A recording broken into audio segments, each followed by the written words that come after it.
We welcome Mark Arabo. Mark's a local Chaldean community leader. He's headed to New York today. In fact, right after we finish talking here to meet with UN ambassadors. Mark, thank you so much for taking the time to chat with us. Sure, thank Let's talk first about, once you get to New York, your specific requests that you're going to ask of the UN. Sure. The three things we're going to be asking from the United Nations is recognize this as a Christian genocide.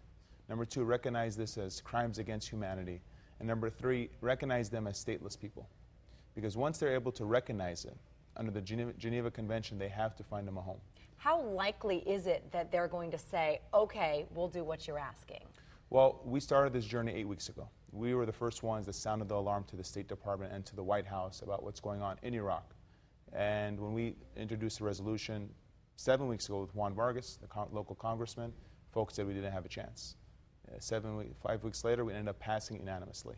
Then we took our fight to the White House, which we asked for humanitarian aid and airstrikes, which we got. And so this is the third step, and I know it's a tall order, but these are what's happening now is crimes against humanity. This is a full-blown genocide, targeted displacements, and targeted killings. In 2003, we had 1.4 million Christians in Iraq. Today, we have 400,000. So over the last 11 years, 1 million have left, and they live in diaspora, in Syria and Lebanon and Jordan, in America and Canada. Right now, France is leading the way. France is offering asylum to these folks. So we're going to ask for Australia, for Canada, for America, for Sweden, and other like-minded nations to step up for humanity and offer these folks a chance to live.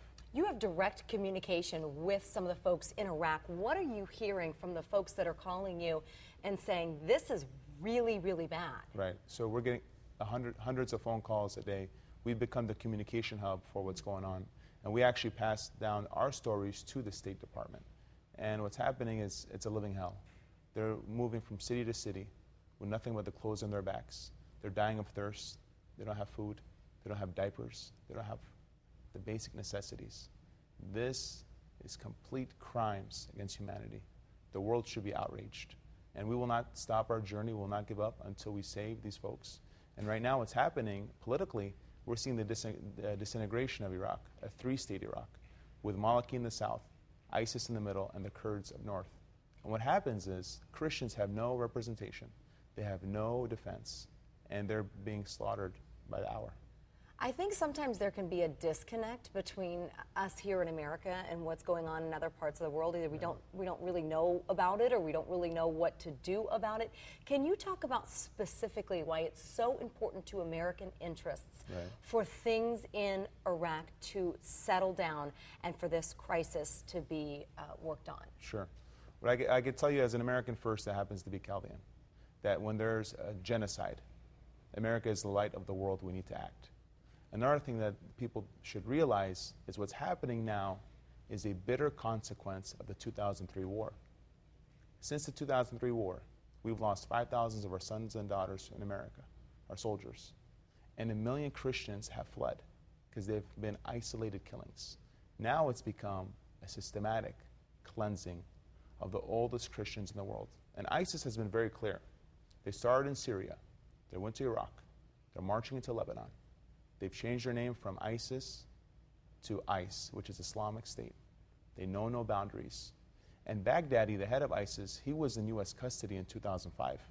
When we released him in a prisoner exchange, he said, I'll see you in New York.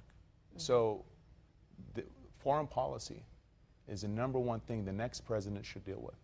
It's the #1 question Americans should ask whoever's running for office, because we are a target.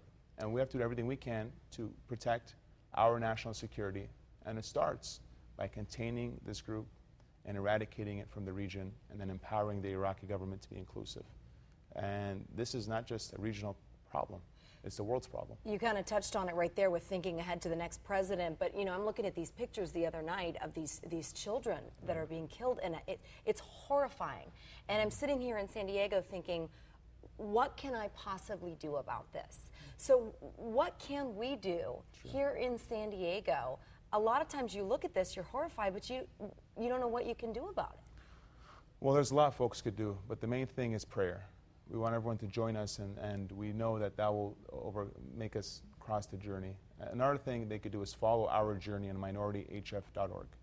contact your local representative, contact the United Nations to pressure them to recognize this as crimes against humanity. Once they recognize it as crimes against humanity, they are forced to act. And that's the next step. We need to find a home for these 400,000 people, not just America, but throughout the world. And for the world community to come together, this is what we need to save humanity. And we receive thousands of phone calls and emails a day from everyday Americans from the Midwest, the West, the North, the South, saying, we're there with you, we pray for you. We're writing to our local congressman, our local senator. We're writing to the United Nations. And keep in mind, this was a grassroots movement from San Diego. And we embrace the power of social media to carry our journey forward. And we're going to see it to the end. Mark, I know you literally have a flight to catch in just a couple of minutes. Thank you so much for being here. We really appreciate it. Please keep us posted also on what happens today with the UN. Thank you. Thank you.